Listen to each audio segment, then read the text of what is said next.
Bayern Munich dominates German club football. They're one of the world's most successful clubs and biggest sporting brands. The trophy cabinet is packed. They hold a record 25 German titles and 17 national cups. They're 5 times European champions and FIFA World Club winners in 2013. This is their home ground, the 75,000-seater Allianz Arena. Opened in 2005, it cost €340 million to build. It's hosted a Champions League final and World Cup games. The club itself made €500 million last year. That's the third biggest in sales when it comes to a club in global football.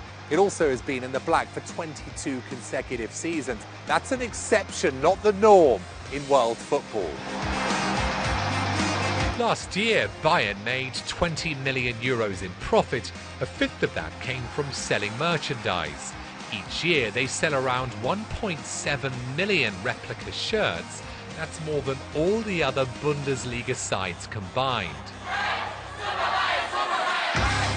They gave us behind-the-scenes access as we spoke exclusively to German football legend and Bayern Munich chairman Karl-Heinz Rummenigge, as well as Spanish World Cup winner Xabi Alonso. On this week's Business of Sport. And now with Rummenigge, the shot on the turn was off the target. Over 300 appearances and 162 goals for Bayern Munich. Twice the European Footballer of the Year, Rummenigge. 95 international caps and 45 goals for West Germany.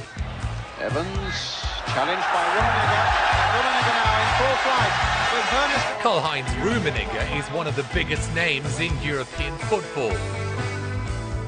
Now he's back as chairman of the club where he made his name. I sat down with him at the club's headquarters in central Munich. We don't want to lose the roots of football. For an exclusive interview on Bayern's strategy. Mr. Rummenigge, thank you very much for talking to us here at Bloomberg. Let's start with the business side of Bayern Munich. Last financial year, you surpassed €500 million in revenue for the first time. You have little debt, you have local investors. How can you sustain this, what seems to be forever rise in revenues? How can you sustain this model? So, first of all, I believe it is very important having success on the pitch, and then we can work about the success of the pitch. I believe Bayern, fortunately, was in the past 30, 40 years very successful on the pitch, beginning in the 70s when we had the big guys like Franz Beckenbauer, Gerd Müller, Sepp Maier, and so on the pitch. And this team was very successful, winning 3 times in a row. The Champions League at that time, and that was the basis, the roots of the clubs, of our club. And then, time by time, we was able to have a kind of continuity on the pitch, and we worked, especially in the past 10 years, in partnerships. What we can do to have a stabilized economy basis, and so we convinced partners like Adidas 12, 13 years ago to be shareholder in Bayern Munich company, because we had the big project, the Allianz Arena, to build up. And in the meantime, we convinced 2 more important partners, like Audi and Allianz Insurance, to be shareholder of Bayern Munich. And so we have a strong basis on the pitch, but I believe a strong basis as well off the pitch, so we can be very optimistic looking in the future. If we split revenue into 3 compartments, there's match day, broadcasting, and commercial. Match day, you lag behind 4 teams in Europe, which leads to the question: could you, will you, why don't you raise ticket prices? Because to be a season ticket holder at Bayern Munich, it's incredibly cheap versus Premier League teams. in England. Yeah. Could you, why don't you raise ticket prices to raise your matchday revenue? So we are, as you said, it's right, we are much cheaper than our friends in England, Italy, Spain, France as well. So from the big fives, we are the cheapest. Not just Bayern alone, the whole league is relatively cheap in comparison to these countries. The problem is a kind of philosophy, I would say. So we have the philosophy that the ticket price is on a, let's call it a social basis. So we want to care about that if you go to Bayern Munich, that at the end is not depending just by your pocket, that you are able to get entrance in the stadium or not. So we have still, I would say, rich prices regarding our lounges, our business seats, where you pay, for instance, 12,000 euros per season. But then we have as well a very social basis that the stands just costing 150 euros per year for 17 games. So we try to have, let's call it a social basis between the rich and unfortunately not the rich people, that we care about that. I would say it is a kind of philosophy as well, that we don't want to lose the roots of football.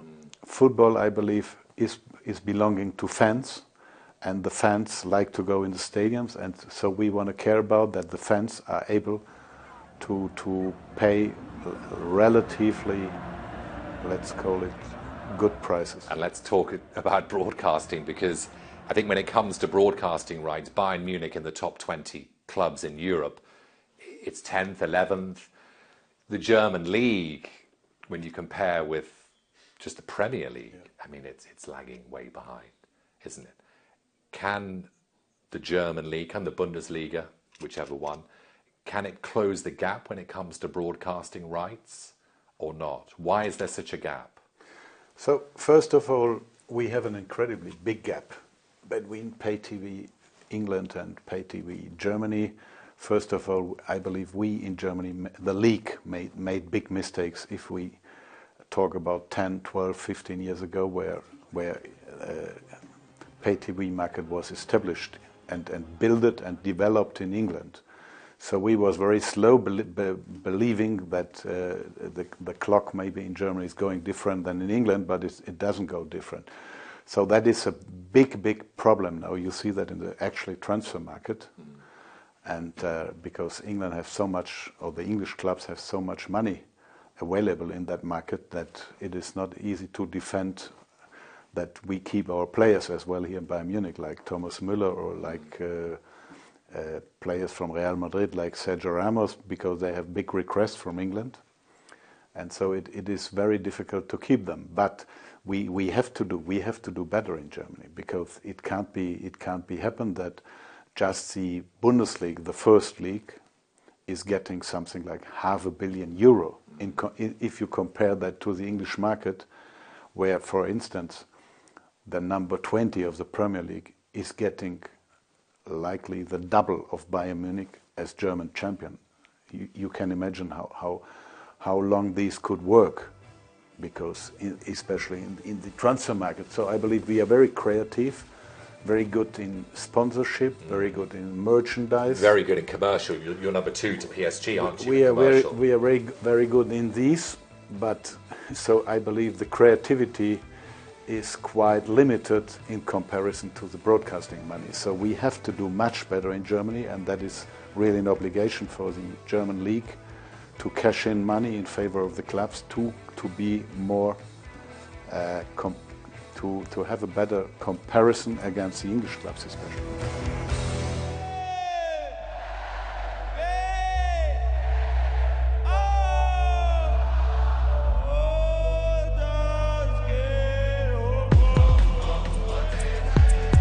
Bayern Munich's success has made them a household name across Germany. Now they're setting their sights on a global fan base. The team has just returned from China, where they sold out stadiums and were greeted by thousands of cheering fans. With Bayern Munich recently opening offices in New York and Shanghai, we asked Rummenigge about his plans for global expansion. The brand is very strong, Bayern Munich. It was number one. Manchester United overtook it last year. According to Brand Finance, you're the world's number 2 brand now. That's based on a club's ability to monetize its global recognition. What more can Bayern Munich do to boost your global recognition? What would you say the key is to harnessing your brand? I believe we are 100% strong regarding the home market here in Germany. I believe everybody, if you go on the streets asking who is Bayern Munich, probably 100% can give you an answer. I believe what we are doing now is to go abroad, especially in the States and in Asia, especially in Asia, in China, because it's by far the biggest market. So we're going there to bring the club closer to our fans in Asia and in the States, to show the people that what is Bayern Munich, for what it stands Bayern Munich, and what is Bayern Munich maybe different than English clubs. How are you different? I mean, you were late to the China party. You've said that the Premier League clubs were there way before you. You've now got a presence in China. I gather you're going to open an office in Shanghai. Is that correct? That's correct. How can you show your difference to the other big European clubs who are already present in China? So I believe we can show our difference being different, because we just want to not go alone there for cashing money quickly. So we want to establish partnerships. So we try to get in closer partnerships. Let's call it, we want, at the end, of course, we want to earn money in that countries, in that regions. But we are always ready to give up and to help them in supporting football in their countries. I believe in the States, soccer is on a very good way. Football in China is on a good way, but however, they need help to establish the quality of these big quantity they fortunately have available. So I believe we can do a lot for Chinese football, we can do a lot for American football, and we try to do so to help them. At the end, the outcome has to be good for both, for Bayern Munich and for the football in the States and in China. Do you worry about China, especially the headlines in recent days? It's an economy, it's a market system that's going through troubled times. Does that affect your supporter on the ground or not? No, not really, not really. Absolutely no, because when we had our tour this year in China, playing in Beijing, in Shanghai and Guangzhou, the third one, so we had still the impression that economy is a bit slowing in comparison to the past years. And we had some talks and discussions with partners who followed us on that tour, like Allianz, like Audi, Volkswagen, and so on.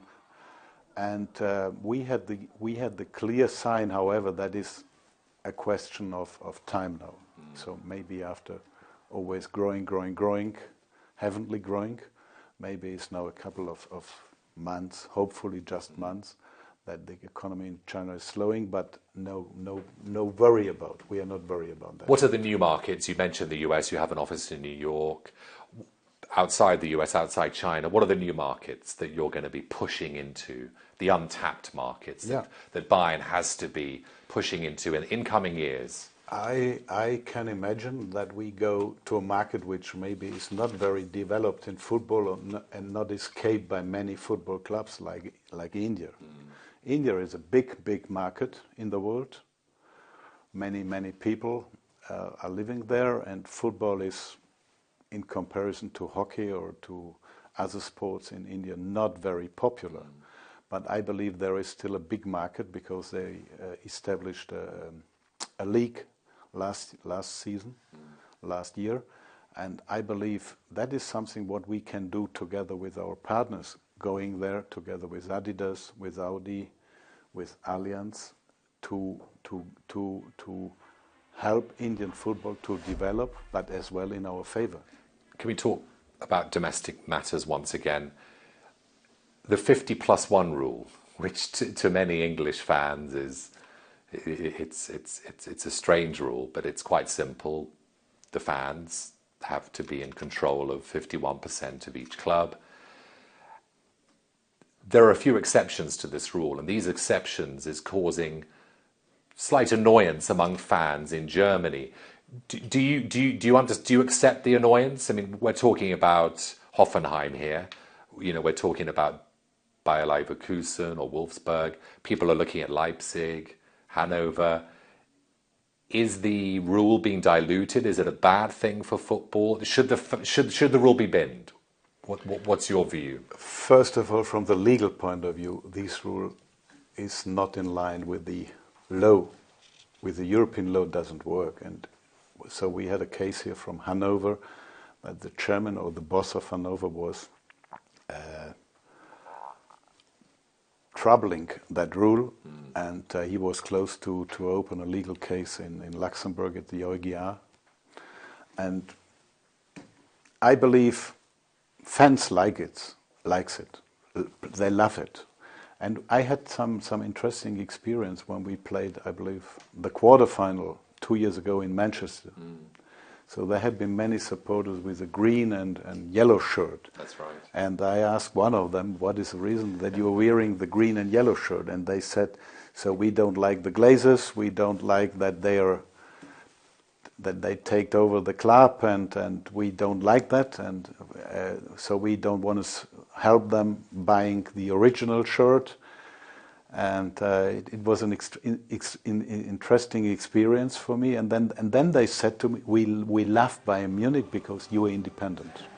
So I believe the supporters love the independency of the clubs. Is it not working, financial fair play, in Europe, or not? Telling you the truth, it's very difficult to understand actually financial fair play, because when I see the transfer activities from certain clubs who had been penalized a year ago, it's very difficult to understand if financial fair play this year is different and how it works. And what I'm missing a bit is a transparency how it works, because I understand the rules, but I don't understand the rationality actually of the whole system. And that is not up to me. I received many telephone calls, what has happened in the market, because a year ago some clubs had been penalized and now they came back stronger than before. And it's very difficult to understand, and I believe it's up to UEFA to make it more transparent and to make it more understandable for the clubs. That was Bayern Munich Chief Executive Officer Karl-Heinz. Rummenigge up next. I speak to current player and Spanish star Xabi Alonso. He's won everything there is to win on the pitch. What about off the pitch? We speak about his investments and his life after retirement.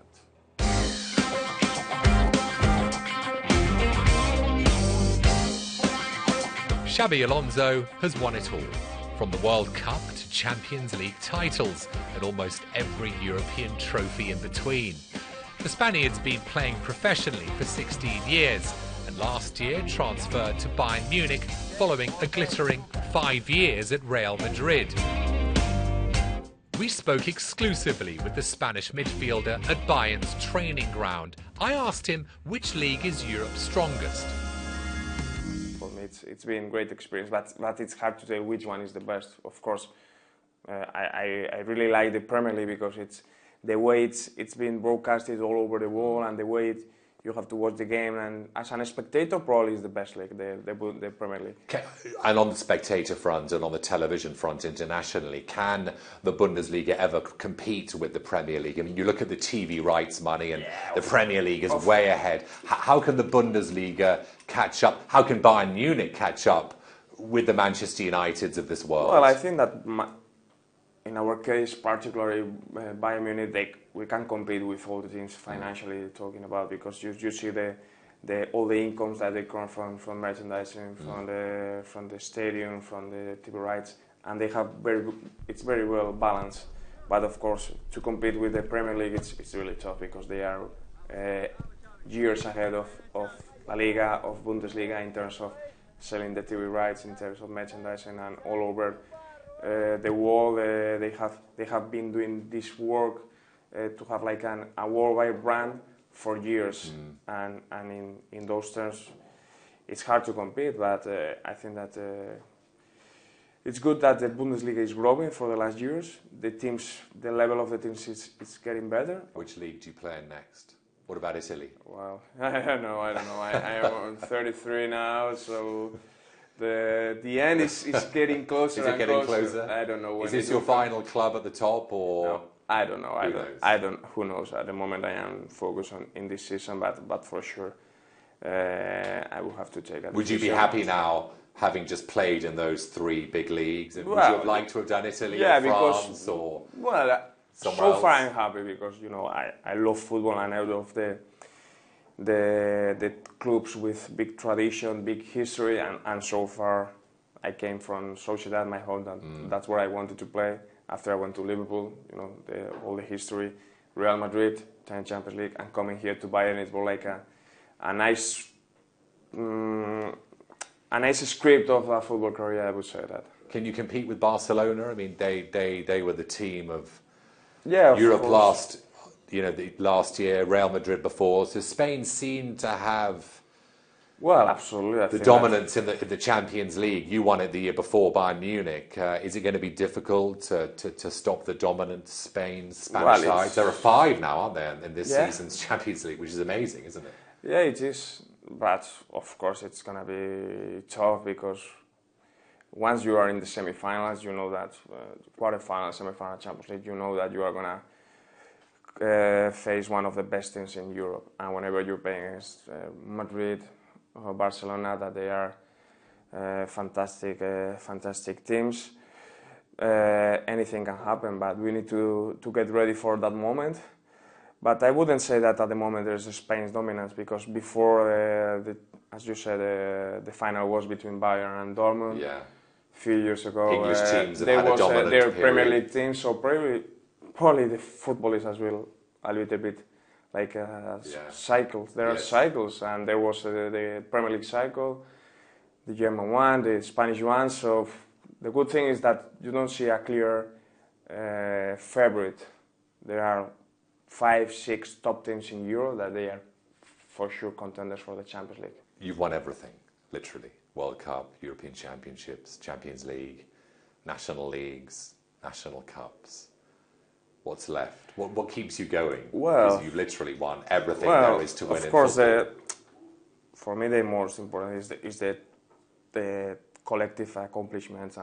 But as an individual, as a football player, I have that thing that to win the 3rd Champions League with the 3rd club, it will be like the ice on the cake. You say, no, the ice on the cake for me, it will be like, I think that only Sedorf has achieved that, and it will be a great achievement, but it's going to be a difficult one. I will try that. You've obviously been very successful both on the pitch and financially. You've been rewarded for that. Are football players advised enough on where to put their money, how to manage their money? In your experience, would you say there's enough advice for players? Well, probably it depends a lot of the background you have or how you are raised. I understand in some cases it's difficult to cope with that fame, with that big money that comes suddenly into your hands, and to be able to manage it in the right way. Probably you don't have the formation, or your parents they don't have the formation, and that's why you have to be surrounded with great advisors. But it's difficult as well to find that people to trust your money or where you are going to put that. Because from my case, I was lucky enough to my parent. He was a football player as well, and we were we had like a good advisors or a good team we had, so I had no problems. But it's not easy to deal with that strong change. Do you take an active participation in managing your money? I mean, you keep a keen interest in it. Yeah. I try to have a control of my finances, to have like a business plan, because you know that in 10 years you get a great amount of money, but you need to try to be smart enough to be able to have enough returns for the future as well. Can you give us an idea? I mean, Well, I try to diversify on real estate or in the stocks, to have a nice portfolio, to not to be hit with this suddenly China crisis or with the financial crisis. To have a diversified portfolio. You keep an eye on it, do you? Of global course. Financial markets. Yes, I do keep an eye, because I have some investment in those areas, and you need to keep an eye. And as I said before, the end probably is closer, so I need to be more focused on those things as well. And the Spanish economy's rebounded. Are you surprised? It's the sort of the strong economy right now in Europe on a growth level. The growth level is around 3.3%. So that's great news, because the crisis hit really hard Spain, and the measures that had to be taken were really tough. But of course, the macro numbers are looking really good for Spain. Probably for the people on the streets, it's still very high. It's still high. The unemployment rate is really high. So it's not easy to deal for those people. But probably in the long term they will notice that, and hopefully not just Spain and Europe will get better and better, and that's going to be good as well. Yeah, Xabi, thank you very much. Thank you. Good to speak to you. Good to speak Thank you to you. very much.